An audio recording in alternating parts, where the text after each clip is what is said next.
Sa Buksan ang Mundo, bubuksan natin ngayon ang pinto patungo sa isang Turke na bihirang makita ng maraming tao.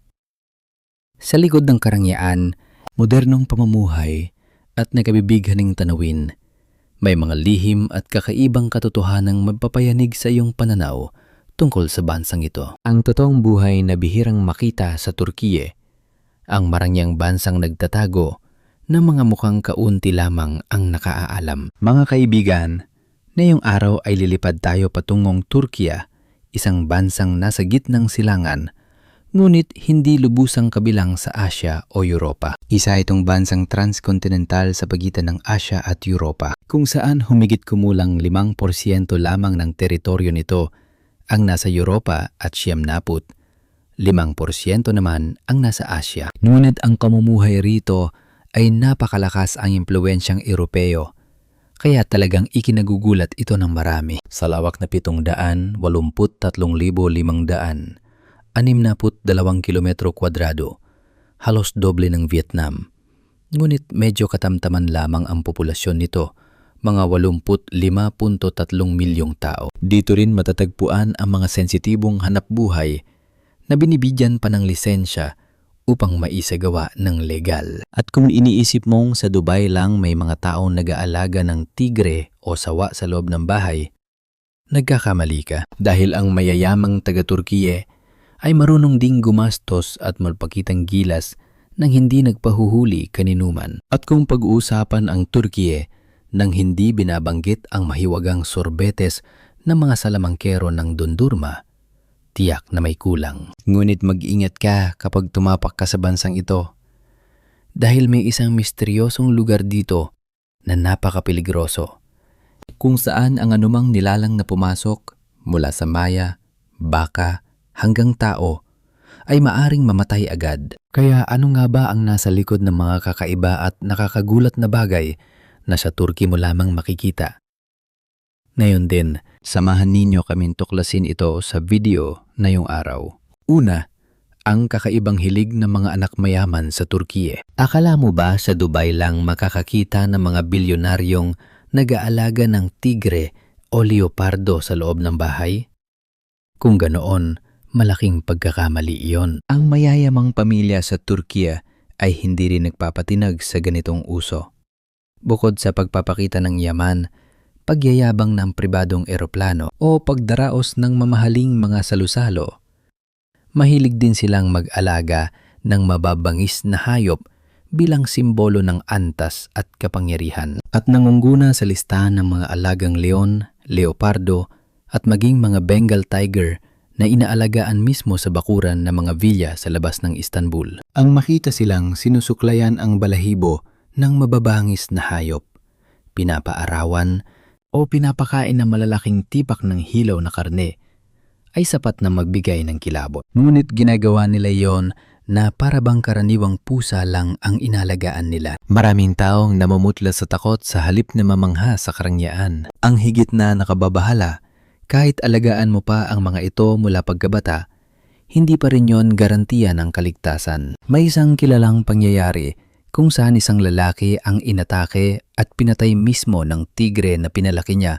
mula pa noong maliit ito, sa harap ng mga bumibisitang panauhin. Isipin mo na lang, isang saglit na pagkakamali sa pag-aalaga ng mabangis na hayop ay maari nang maging katumbas ng kamatayan. Kaya ano nga ba talagang ipinagpapalit nila gamit ang kanilang pera? Hindi lang sa kakaibang alagang hayop nagtatapos yon. Ang ilan sa mga mayayamang Turkish ay mahilig ding mangolekta ng mga pambihirang bagay, mula sa mga lumang bahagi ng tren hanggang sa mga upuan mula sa estadium ng Galatasaray, at maging mga piraso ng batong kinuha mula sa sinaunang mga libingan. May ilan pang handang gumastos ng 10,000 dolyar upang umarkila ng pribadong eroplano, lumipad ng isang ikot sa ibabaw ng Bosphorus, uminom lamang ng tsaa sa himpapawid, at saka bumalik at lumapag sa mismong pinanggalingan. Nakabibigla talaga, hindi ba? Bukod pa ron, may mga halos imposibleng paniwalaang uso rin, tulad ng karera ng motorsiklo sa mga parking basement ng mga shopping mall na hindi pa nagbubukas. o mga estudyanteng nakasakay sa kabayo papasok sa paaralan sa mga silangang kanayunan, isang anyong tila makabagong maharlika, nakaiwas pa sa trapiko at talagang kapansin-pansin sa paningin ng lahat. At kapag binanggit ang transportasyon sa Turkiye, masasabi mong isa itong kabilibiling pagsasanib ng Europa at Asya. Sa Istanbul, makikita mo ang mga lumang tram na dumaraan mismo sa mga lansangan at kasabay na ginagamit ang espasyo kasama ng motorsiklo, kotse at mga naglalakad. May nakatalagang linya para sa tram, ngunit maaring dumaan din doon ang ibang sasakyan ng maayos at disiplinado. Kapag wala pang tram, normal lang na dumaraan ang mga sasakyan sa riles at wala kang makikitang kaguluhan. At sa sandaling dumating ang tram, kusang nagbibigay daan ng lahat. Napaka-natural ng lahat ng kilos sa lansangan. Ang mas kahanga-hanga pa, ang buong pampublikong transportasyon sa Istanbul ay maaring gamitin sa pamamagitan lamang ng iisang card. Isang takdang halaga lang ang babayaran sa bawat tap at magagamit mo na ito sa bus, tram, subway at maging sa ferry. At ang presyo ay nakakagulat na abot kaya bagay sa mga turista at sa mga lokal. Mabagal lamang ang takbo ng tram. Humigit kumulang 1.6 na kilometro bawat oras. Kaya makikita mong kampanteng sumasakay at bumababa ang mga tao. Kahit mga bata, nagagawa yon ng napakagaan. Kaya maiisip mo kung gaano ito kaayos at kasanay sa kanilang araw-araw na buhay. Sa mga pangunahing lansangan, halos magkakadikit ang hintuan ng tram, bus at taxi. Kaya napakadaling magpalipat-lipat ng sasakyan. Habang tumatakbo ang tram, nakakasingit pa rin sa unahan ang mga motorsiklo. Hindi tulad sa maraming lugar kung saan ipinagbabawal ito. Sa sikat na Grand Bazaar, tuloy-tuloy ang mga tagahila ng kariton na may kargang mga paninda habang tumatawid sa harap mismo ng tram. Ngunit sa kabila nito, maayos at maindayog pa rin tumatakbo ang lahat na parabang bahagi na ito ng isang napakatandang nakasanayan. Ikalawa, ang paghingi ng kasal sa pamamagitan ng maalat na kape. Kilala ang Turkiye bilang paraiso ng mga prutas, ngunit ang tunay na ikinagugulat ng maraming turista ay isang napaka-espesyal na ritual. Ito ang tradisyon ng proposal sa pamamagitan ng maalat na kape. Isang kaugaliang naipasa na mula pa sa panahon ng mga ninuno hanggang sa mga susunod na salinlahi. Kapag dumating ang lalaki upang formal na humingi ng kamay ng babae, ang babae mismo ang magtitimpla ng kape para sa kanya. Mukha itong pangkaraniwan, ngunit ang tunay na pagsubok ay naroon mismo. Hindi niya ito lalagyan ng asukal o gatas, kundi asin. At hindi ito katulad ng creamy salted coffee sa Vietnam. Ang tasang ito ay totoong napakaalat, halos hindi mainom. Ngunit kung ang lalaki ay makanghiti pa rin at iinumin hanggang huli, titingnan yon ng pamilya bilang simbolo ng taos-pusong pag-ibig at pagtitiis. Pero kung mapangiwi siya o tumanggi, binabati ka namin. Maari ka nalang maging panauhing pandangal sa kasal ng babae sa ibang lalaki. Para sa marami, isa itong pagsubok sa damdamin at isang pagsusulit sa asal sa harap ng magiging biyenan. Sa pakikinig pa lang, rumdam mo na agad ang tensyon, hindi ba? At kapag usapang Turkish coffee na, hindi maaring hindi banggitin ang kahanga-hanga nilang paraan ng paghahanda nito. Ang tubig at kape ay inilalagay sa isang metal na sisidlang may mahabang hawakan na tinatawag na chesbe. Sa halip na sakalan ito initin, inilulubog ang sisidlan sa isang kawali ng mainit na buhangin. Dahil sa init ng buhangin, mabilis na bumubula ang kape. Kapag umangat ang bula, kaunting bahagi nito ang ibinubuhos sa tasa. Ngunit ang mas nakakatuwa, ang natitirang laman ay ibinabalik muli sa buhangin ng 3 hanggang 4 na ulit nang hindi na dinaragdagan ng tubig. Paulit-ulit na umaangat ang bula ng kape na parabang isang mahiwagang palayok na walang katapusang bumubukal. At kung ang kape ay sumasagisag sa lakas, ang saa naman sa Turkiye ay sumasalamin sa mismong diwa ng pang-araw-araw na buhay. Naniniwala ka ba? Ang Turkiye, ang bansang may pinakamataas na tea consumption per capita sa buong mundo. Ang mga tao rito ay umiinom ng tsaa sa lahat ng oras at sa lahat ng lugar. Kakagising pa lang, tsaa na agad. Hindi pa tapos kumain, tsaa na naman. Hapon na nagkukwentuhan, tsaa pa rin. Naglalaro ng chess, tsaa rin. At bago matulog, kapag walang isang basong tsaa, pakiramdam nila ay may kulang. Kapag bumisita ka sa bahay ng isang Turkish, halos tiyak na aalukin ka ng tsaa. Ang unang baso ay kailangang ubusin. Ang ikalawa, maaari mo nang iwan ang kalahati at tatanggapin pa rin iyon.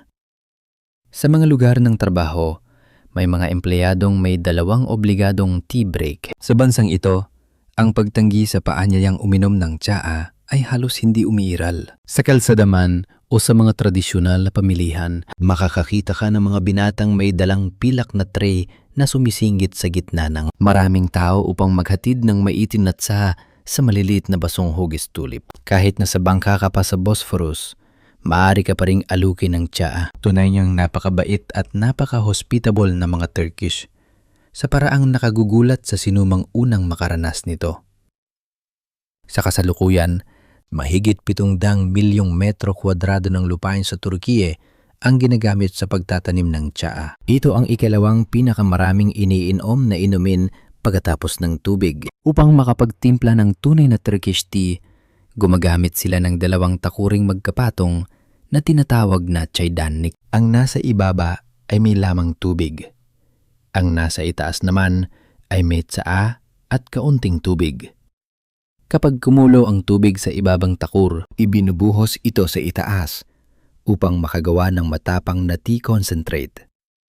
Sa paghahain, inuuna nilang ibuhos ang puro sa kalahati ng baso, saka dadagdagan ng mainit na tubig hanggang mapuno.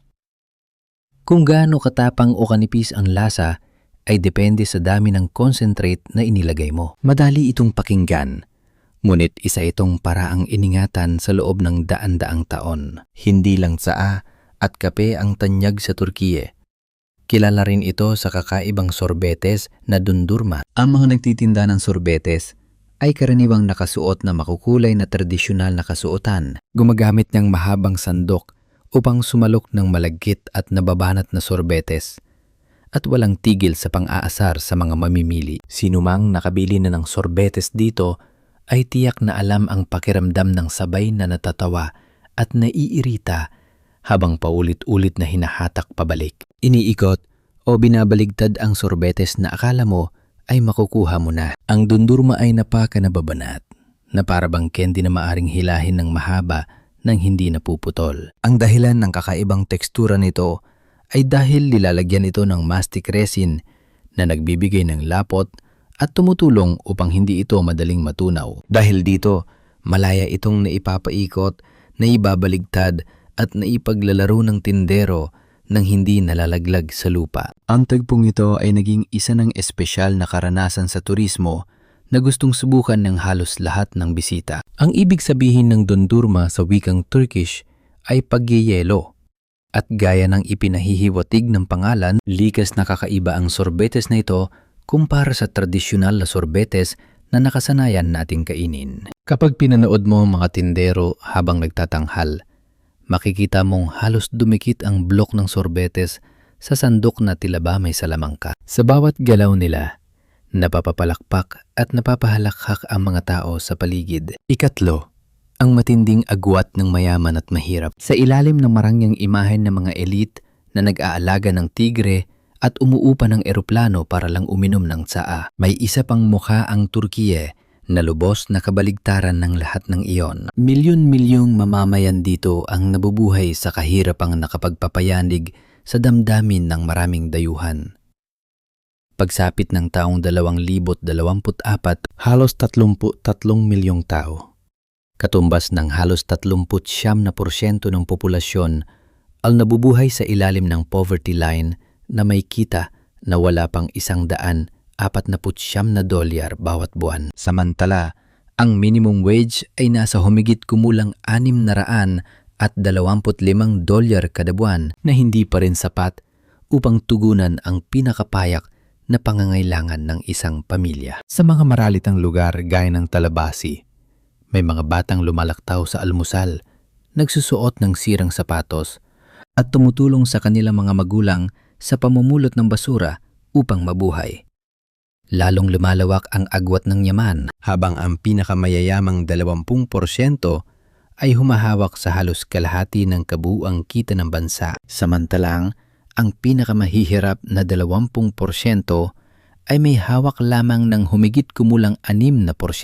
Bagaman tumutulong ang Estado sa mahigit 35 milyong sambahayan sa pamamagitan ng kuryente, pampainit at ayuda sa salapi buwan-buwan, ang pagtaas ng inflasyon at pagbagsak ng halaga ng pera ay nagtutulak pa rin sa maraming buhay sa isang walang labasang kalagayan. Ngunit sa gitna ng malupit na hindi pagkakapantay-pantay na ito, may isang natatanging lugar na tinatawag na Sinop. Ang lungsod na ito ay tila halos hindi tinatablan ng paghahati ng mayaman at mahirap. Ang mga kawani ng gobyerno rito ay 3 araw lamang kumontrabaho bawat linggo.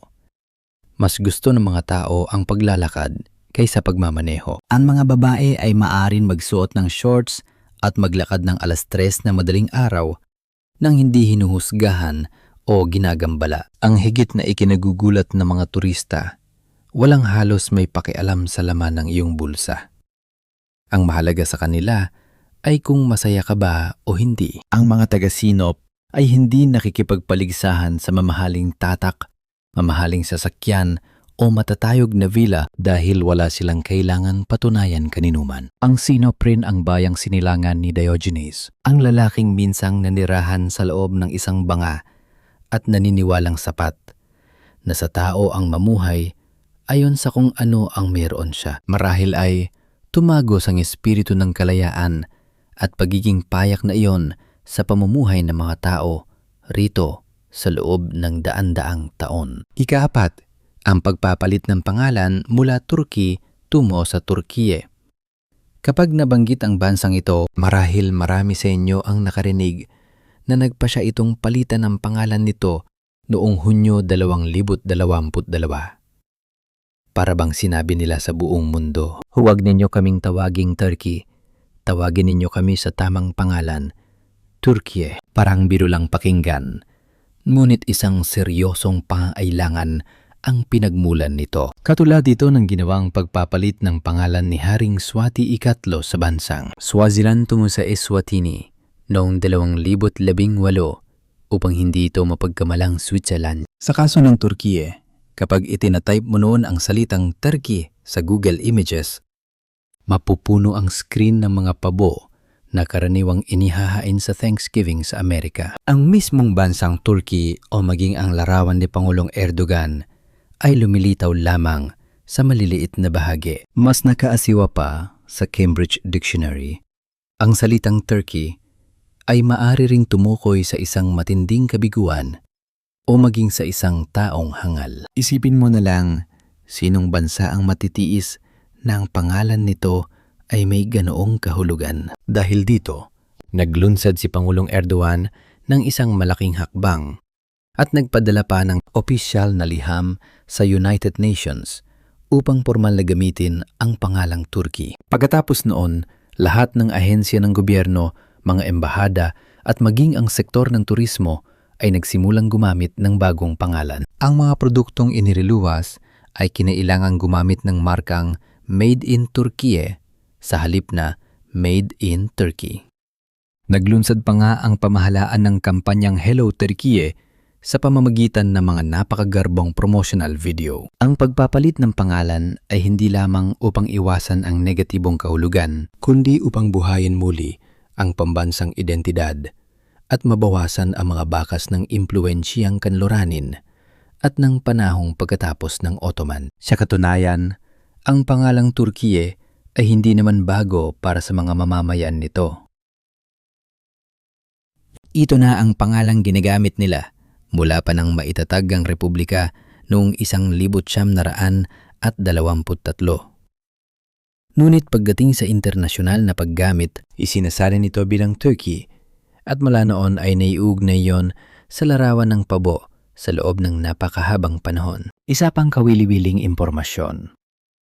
Bagaman ang Istanbul ang pinakamalaking lungsod, ang Ankara ang tunay na kabisera ng Turkey. At kahit tawagin silang mga Turkish, hindi ibig sabihin nito na lahat na mamamayan ng Turkiye ay etnikong Turk.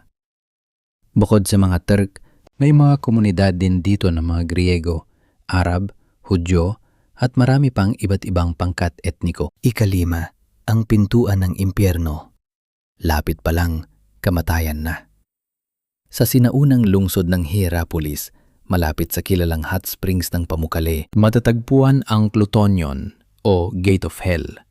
Isang lugar na nagpasindak sa sinaunang daigdig ng Gresya at Roma sa loob ng mahigit 2,000 taon. Ayon sa heograpong si Strabo, noong unang siglo bago si Kristo, napakakapal ng hangin sa lugar na ito, kaya hindi na makita ang mismong lupa at anumang nilalang mula sa maya hanggang baka.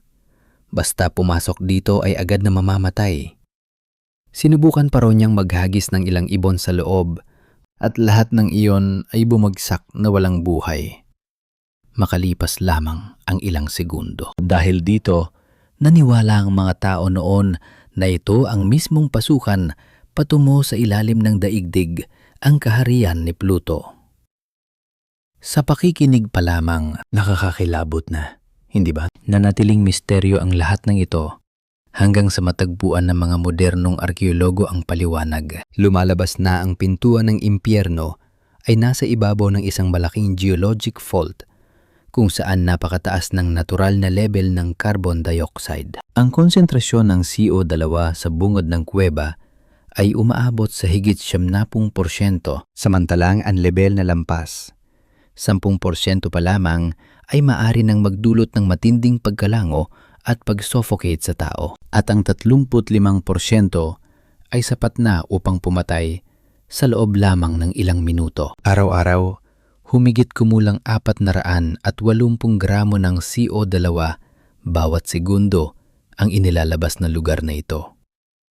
Dahil mas mabigat ang nakalalasong gas kaysa hangin, naipon ito malapit sa lupa at bumubuo ng isang makapal na sapin na may taas na mga 40 sentimetro, sapat upang agad makapatay ng mga insekto, ibon at maliliit na hayop. Ang mas nakapagtataka, ginamit ito ng mga pari noong unang panahon upang magmukang himala ang kanilang mga ritual.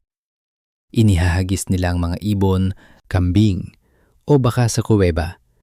At kapag agad yung bumagsak, naniwala ang mga tao na iyon ay kapangyarihan ng Diyos na si Pluto. Samantalang ang mga pari naman, kapag pumapasok sa kuweba, ay pinipigil ang paghinga o nagtatakip ng basang tela sa bibig. Nananatili lamang ng ilang segundo. At pagkatapos, ay lumalabas ng ligtas. Dahil dito, inakala ng mga tao noon na sila ay tunay na pinoprotektahan ng mga Diyos. Sa labas ng bungad ng kuweba, nakatagpo rin ang mga arkeologo ng mga haliging bato at mga inskripsyon na tila batahasang nagpapatunay na ang lugar na ito ay itinuturing noon bilang hangganan sa pagitan ng daigdig ng mga buhay at ng daigdig sa kabilang buhay. At hindi lang iyon, may isa pang misteryong hindi ganong pahuhuli sa Turkey, ang mga kumakain ng laman na kabaong. Ang mga ito ay yari sa andesite na batong mula sa magma. Ang bawat isa ay may bigat na halos 3 tonelada, may habang mga 2 metro at may taas na halos 1 metro. Ang matagal nang nagpapaisip sa mga siyentipiko ay kung bakit ang mga bangkay na inilalagay sa loob ng mga kabaong na ito ay napakabilis mabulok at sa loob ng mga 40 araw ay mga buto na lamang ang natitira. May isang palagay na ang mga sinaunang tao ay naghahalo sa loob ng kabaong ng ilang sangkap tulad ng alum o iba pang material na maaring makasunog sa balat at magpabilis sa pagkabulok. Ngunit hanggang ngayon, pawang mga hinuha pa rin ang lahat dahil wala pang matibay na ebidensya. Ika-6, ang pinakamalaking sinaunang lungsod sa ilalim ng lupa sa mundo. Ito ang lungsod na tinatawag na Derinkuyu na matatagpuan sa ilalim ng lupain ng Cappadocia, ang rehiyong bantog sa napakagagandang hot air balloon na lumulutang sa himpapawid tuwing umaga. Ngunit ang igit na kahanga-hanga, Ang Derinkuyu ay hindi lamang isang maliit na lagusan na parang sinaunang kuweba. Isa itong napakalawak na lungsod sa ilalim ng lupa, sumasakop sa napakaraming ektarya na may 18 palapag na bumabaon ng mahigit 85 metro sa ilalim ng lupa. Ayon sa maraming arkeologo, ang buong lungsod ay kayang maglaman ng hanggang 20,000 katao, kasama na ang mga alagang hayop, pagkain, imbakan ng alak, paaralan, kusina, at maging simbahan. Parang isang maliit na mundo sa ilalim ng lupa. Ang higit pang nagpapamangha sa Derinkuyu ay ang katotohanang mano-mano itong inukit gamit lamang ang mga payak na kasangkapan. Walang makina, walang makabagong teknolohiya. Ngunit nakalika pa rin ang mga sinaunang tao ng isang napakahusay na sistema ng bentilasyon. Kahit na sa pinakamalalim na bahagi ka, mararamdaman mo pa rin ang malamig na hanging dumadaloy sa mga siwang ng bato. Maging ang mga arkitekto sa kasalukuyan ay napapilitang umamin na ang disenyo ng Derinkuyu ay halos perpekto, lampas sa inaasahan ng marami pagdating sa sinaunang kabihasnan. Itinayo ang lungsod na ito bilang taguan laban sa digmaan, pananakop at malulupit na kondisyon ng klima. Kapag may paparating na kaaway, isinasara lamang nila ang malalaking bilog na batong pinto upang harangan ang pasukan, at agad na nagiging isang napakatibay na kuta ang buong lungsod.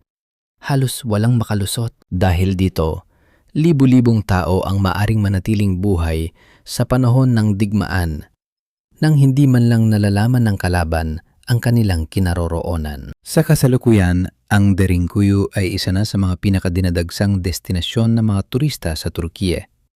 Ilang palapag pa lamang ang iyong bababain, mararamdaman mo na agad ang pagkamangha sa lawak, lalim, at kakaibang luwag ng espasyong nasa ilalim ng lupa. At kapag tumayo ka sa malamig na pusod ng lupang iyon, hindi mo maiiwas ang itanong, paano nagawang likhe ng sinaunang tao ang isang napakadakila at napakagilas na himalang tulad nito? Sa buksa ng mundo, ang bawat paglalakbay ay hindi lang tungkol sa pagtingin sa isang bansa, kundi sa pag-unawa sa mga katotohanang nagkukubli sa likod ng karangyaan, kasaysayan at kababalaghan nito. At ang Turkey, sa lahat ng hiwaga at kabalintunaan nito, ay tunay na isang bansang hindi mo basta-basta malilimutan.